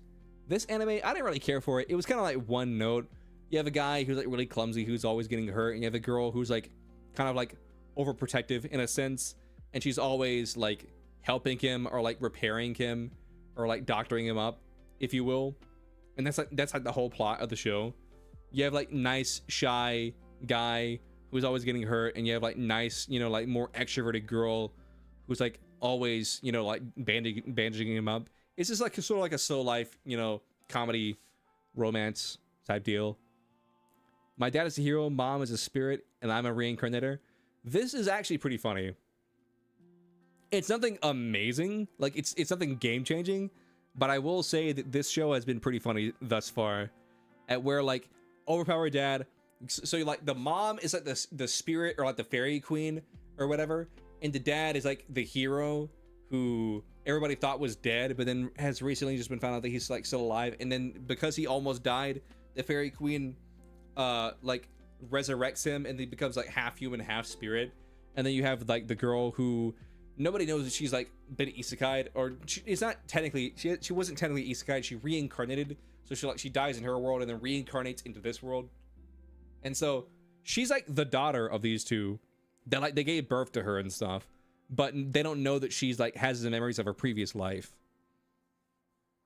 It's just like a nice little fantasy show. And then you have like in the background like the royal family who wants to like take advantage of her and then kind of like get a one up on her. But it's like, dude, what are you gonna do? You're just rich. The only thing you have is your wealth and maybe your looks. And then you have like the hero who's got hero stats. You have the fairy queen, or like the spirit queen, who has like broken stats. And then you have the daughter of those two who has like, I guess you could say like the cumulative stats are like at least half and half. Plus she has all of her previous world knowledge. It's like it's one of those things that we're like, how is he gonna win? How are you gonna beat her? She has she has maxed out stats. Like, how are you gonna beat her? I don't know. Tales of the Wedding Rings. I'm gonna be honest with you. Like this shit is like low-key like a hentai. At least for what I heard. Like look at this. Like look at this. It's an anime girl and she's wearing like a G-string, and then and then she's got like this weird hand bra. Like, bro, I ain't watching this shit. I ain't watching this shit. I mean, I've been told that like season 2 is apparently gonna be better than season 1, but I'm not gonna watch this shit. If you want to watch it, sure. Like, why not? Have at it. But like, I'm not gonna watch this shit.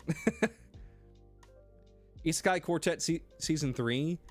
I mean, it's Isekai Quartet. The name speaks for itself. If you like, you know, any of these animes, Overlord, Konosuba, Tanya the Evil, or ReZero, if you like sorry, I bumped the mic. If you like any of those animes, or if you like Isekai Quartet in and of itself, you'll like it. It speaks for itself. It's Isekai Quartet. Like there's something I can really say. Like it's pretty damn good. The inexpressive Kashiwara and the expressive Uta. This anime, I haven't been watching the anime just because I've read the manga and I kind of like know what's going on. But it's kind of like Komi-san. If you like Komi-san, you'll probably like this. If you don't like Komi-san, you won't like this. Like it's one of those like Komi-san lookalikes at where it takes a similar premise and then kind of does its own spin on it. And where Komi-san is shy and she can't communicate, and like that's like the whole gimmick sort of deal. And then you have this, and where you have this girl where she's not shy, she's just inexpressive, or where you never know what she's thinking, type deal. Her range of emotions are straight-faced and straight-faced. But it's in that same vein. If you like Komi, you like this. If you don't like Komi, you won't like this. Toji-san wants to be a Kamen Rider. This show, I'll be honest with you, I wrote it off. I wasn't really feeling it after the first episode, but then I watched an anime video where they had a clip from this show in there, and I was like, wait, maybe I should give this a second chance. Because at first I just thought like it was about a dude who wants to be a Kamen Rider, and then like he just like punches random dudes. But then you find out that like Kamen Rider is like low-key like sort of canon in this universe. And like crazy shit happens, and you find out that there's like monsters and all kinds of crazy shit. And it goes from them basically like cosplaying and like role playing as these characters to them basically having to literally become these characters to save the fucking world. Like it's like a crazy ass plot. Plus, it's like one of those things where it's like so close to satire, but it plays it so straight that it's just funny. Like honestly, if you're a fan of like, you know, either Kamen Rider or like sort of like Sentai, then I feel like you'll get a lot of enjoyment from this. But if you were never like into Power Rangers as a kid, or like into like say Kamen Rider or like any of these like Sentai shows, then this probably doesn't have anything for you. Because me, for example, I'm not really a huge Kamen Rider fan. I know Kamen Rider. I've seen a little bit of Kamen Rider. I've dabbled with Kamen Rider, but like I've watched a lot of Power Rangers, and so I can kind of appreciate it from like kind of like a 2 or 3 steps removed sort of deal, at where I may not get all the references, but I feel like the show does a pretty good job at like explaining the reference to people. Like, so if you know the reference, like, okay, great, you know the reference. But if you don't know the reference, or you're kind of vague and foggy on it, then it does a good job of explaining like what the reference is, and it doesn't leave you hanging, which I appreciate. I appreciate the show, like, you know, being referential and like being kind of like a love letter to Kamen Rider, but at the same time, like it's good enough at easing people who like aren't as familiar with it into the show. So I appreciate it. I'll be real with you, I was sleeping on it, but then I gave it a second chance and watched the second episode, and it was funny as shit. Umusume, it's Umusume. Mechanical Marie. So basically, the plot of Mechanical Marie is this: you have a rich guy who everybody's constantly trying to kill him to get his shit, because everybody wants his shit, and so they're always trying to kill him to get his shit. And so they hire this unexpressive bodyguard, and then they explain because he has trust issues, and so he's like, I can't trust people. And so they're like, okay, but she's not people, she's a robot. She's actually a person, but like he thinks that she's a robot. And so it's kind of like an action comedy romance adventure sort of deal, at where she has to pretend to be a robot, and then she kind of catches feelings for him, and then he catches feelings for her, but he's like, oh, but she's a robot, but she's not actually a robot. And so I don't know, it's sort of like it's sort of like a watered down Spy Family if the show revolved around Yor and Anya in a sense, and Yor was always having to stop Anya from dying. So it's sort of like that. So if you like, it's like Spy Family if the show was just about Yor and Anya, but Anya was a dude in high school and was always about to die. So it's kind of like it's kind of like got that sort of vibe to it. It's not a great explanation, but like that's the best, you know. Spy Family light, yeah, it's sort of Spy Family light. If you like Spy Family, I feel like you'll like this. I feel like the writing and the wit of Spy Family is better than this, but I feel like if you like Spy Family, this is sort of like adjacent enough to that I feel like you could kind of get something from it. Wand Dance, I'll be real with you, like I didn't like this anime. I watched the first episode, and this anime, I feel like this anime was it was gonna either thrive or die on its sword. It was either gonna live by the sword or die by the sword, surely, because like it's an anime about dancing, and in an anime about dancing, the animation needs to be good. But not to say the animation was bad or awful, but I just feel like for an anime about dancing, the animation wasn't good enough to justify watching an anime about dancing, for me at least. Hands Off, it's just like ecchi shit. It's a ecchi sports anime, and where all these girls are on different, you know, sports teams, and then they bring in a guy who's like a really good like sports doctor, and he just like gives the girls massages and shit like that. That's the basic plot of the show. I only watched the first episode, so I can't really give you a super good example of what the show's about, but that's the basic idea. The Dark History of the Reincarnated Villainess. Okay, so this is just the Otome Isekai. So basically, this girl writes a like sort of like a fan fiction, if you will, of this like little fantasy world. It makes all these characters, and she makes this like fucking despicable villainess, and then she dies, and then she gets reincarnated as a villainess, and then now she's obviously no longer evil, but everybody still thinks that she's evil because she was evil before. But now she's like stuck in her own story, and she's having to like avoid death flags. It's sort of like that type of deal. Like I'm blanking on the name. I think the anime was literally just called Reincarnated in Another World as a Villainess or whatever. But if you like that anime, then this is like similar enough to it where I think you'd like it, but it definitely takes a different approach to its comedy. And also it kind of turns into a love triangle towards the end. But I've been really enjoying it. I didn't watch this. Little Miss Vampire Can't Suck Right. I'm gonna be honest with you, I don't really like this anime. I've been watching it, but I don't really like this anime. It's very one note. Like the whole joke, if you will, is like, oh, she's a vampire, but she's so cute. She sucks your blood, but she's so cute. She's a vampire, but she's so cute. That's like the whole show. I'm sorry, but that's like the whole show. It was like, she's a vampire, but she's so cute. I don't know. Like, and also like I thought it was supposed to be a secret that she was a vampire, but like apparently like the entire class knows she's a vampire. And there's even like one scene where like she's like in the middle of the class sucking the main guy's blood, and then this one kid's like, oh, I wish you would suck my blood. I'm like, what? I thought this was like more of a secret, but apparently not. Not watching any of this. Okay, Alma Child Wants to Be Family. Okay, this anime, the best way for me to describe it, it's like if you take Kana from Dragon Maid, but like made her a robot, and instead of doing dragon adjacent things, she's doing how would you say, instead of doing dragon adjacent things, she's doing robot adjacent things. But I don't know, it's just like, it's kind of like a slice of life, but with like goofy robot sci-fi antics. I don't know, I'm enjoying it. Like if you enjoy like the character archetype of like say Kana from Dragon Maid, that's basically what this show is.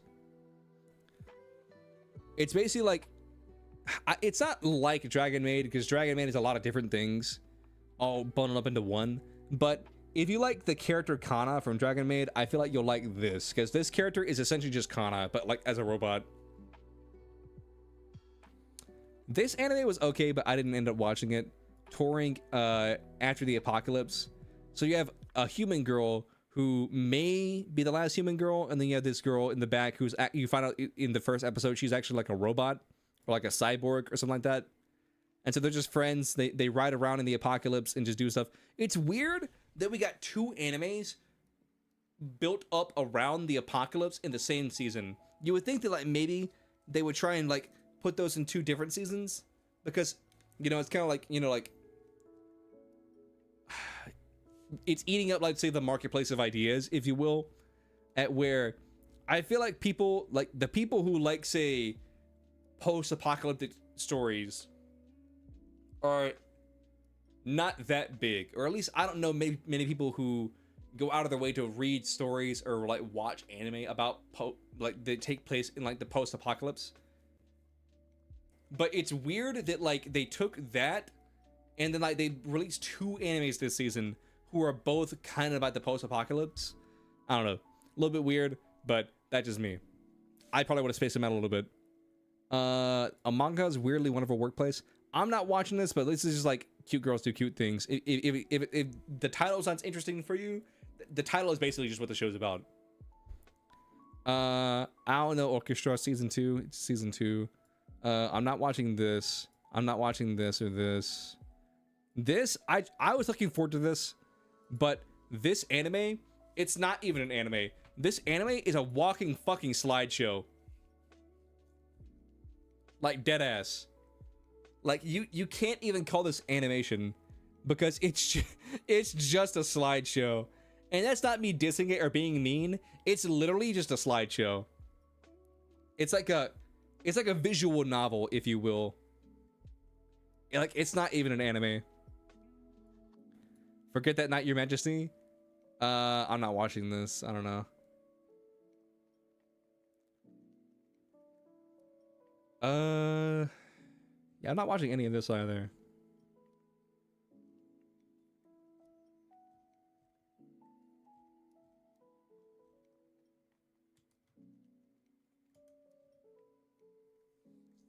Okay, so my recommendations for the season.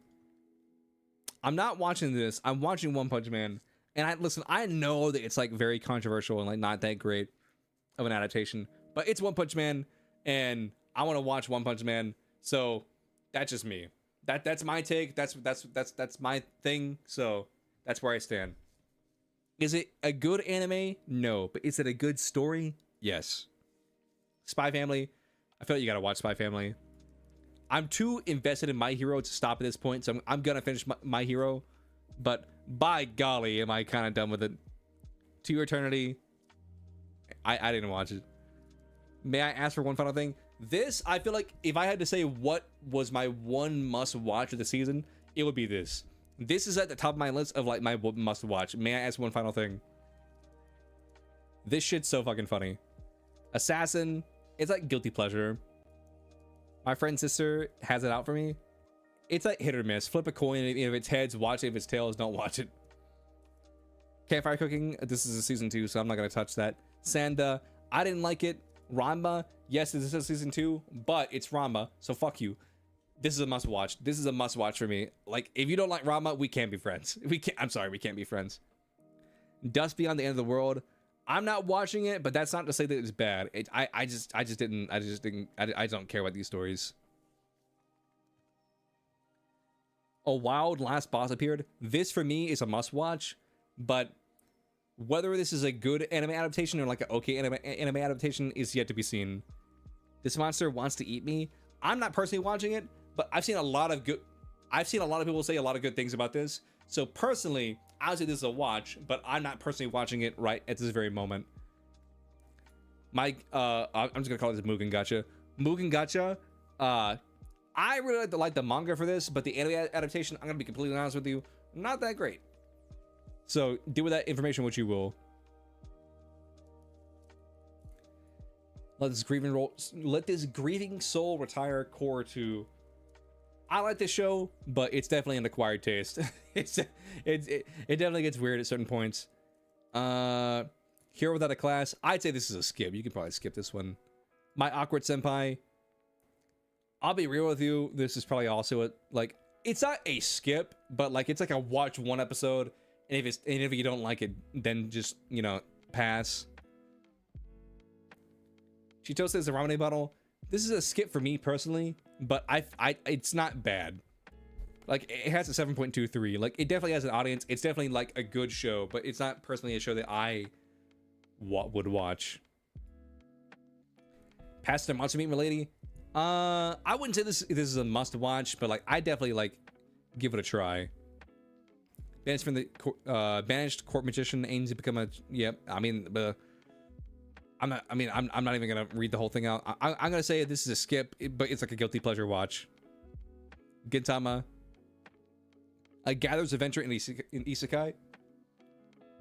I'm enjoying this, but it's definitely not a must watch. Yano-kun's Ordinary Days. This for me is a skip, but I feel like, I mean, it's not bad. It's just not something that I'm personally into.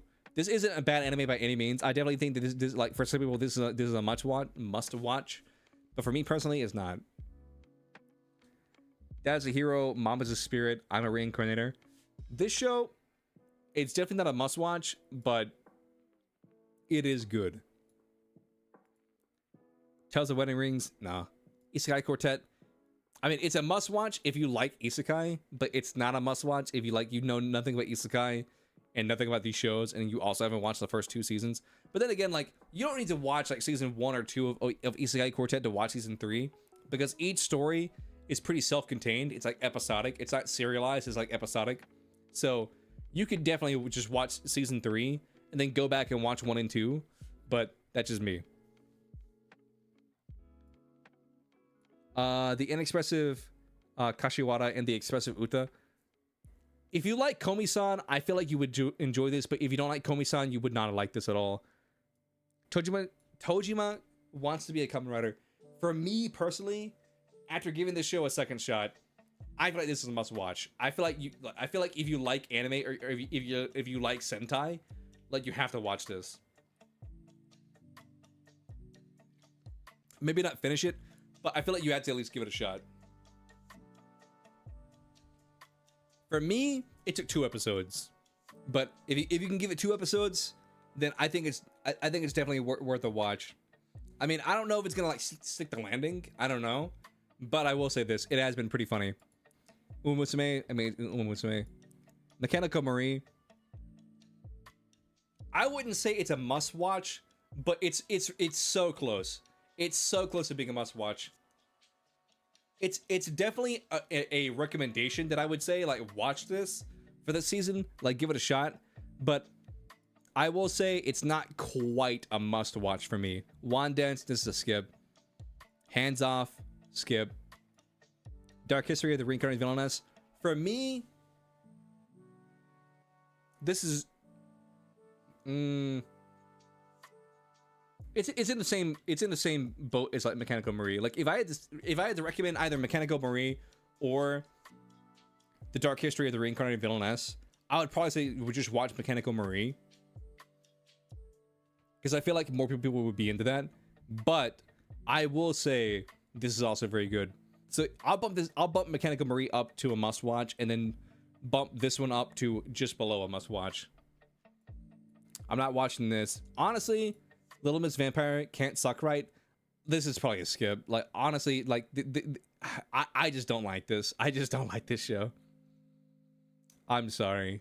I'm not watching any of this. Alma, I've really been enjoying it, but I won't quite say it's a must watch. Like, I've been really enjoying it.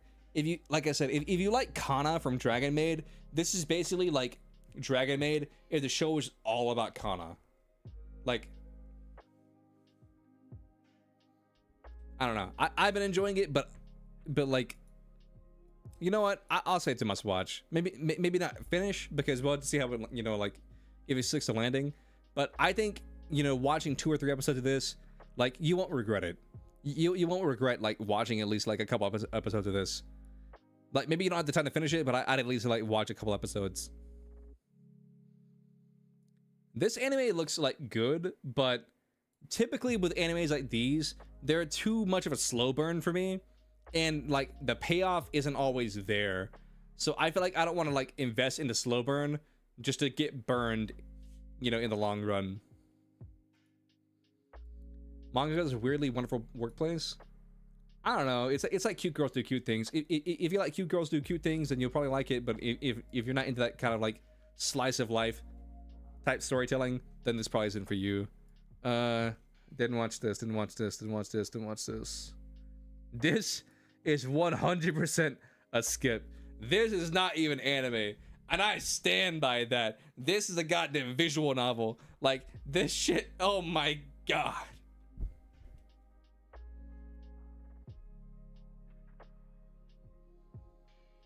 Let's see, anything else?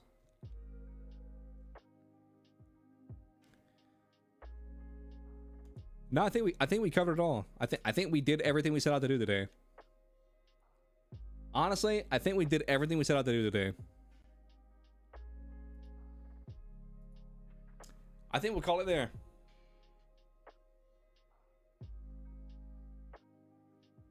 I think we'll call it there, chat. I think I did everything I set out to do today.